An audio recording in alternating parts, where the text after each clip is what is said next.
Så er vi kommet til vendecyklus nummer 4, hvor vi skal have ploven skudt ud i variabel furebredde igen, til hvad den stod på ved cyklus 1. Vi starter med at køre ind her, op til vores retningsventil, hvor det der retningsbillede her er skudt ind på grund af vores poleret tryk fra tidligere.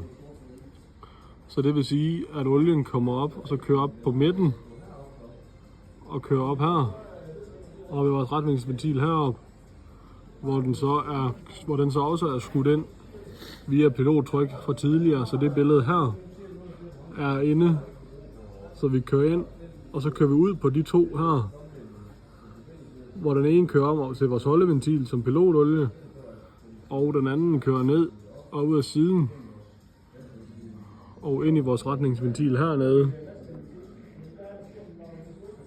hvor den går ind og kører ind, og så laver vores skifteventil, slår billedet her ind, og derved kører vores olie så ind her, og på det skiftebillede der, så kører det lige igennem. Plus det kører om til vores holdeventil herom, så vi holder skiftebilledet inde.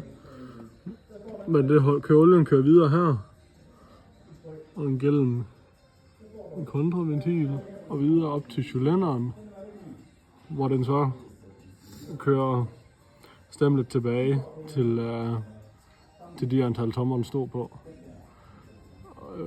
Returolien kommer ned her, og vi har et pilotolietryk op fra vores trykside herover ned på vores kontraventil, så olien kan komme igennem, og videre over i vores retningsventil, hvor billedet er skudt over. Så den skrå streg, der er her, er skudt over, så vi kan ramme ned igennem vores returledning ned til tank. Ja.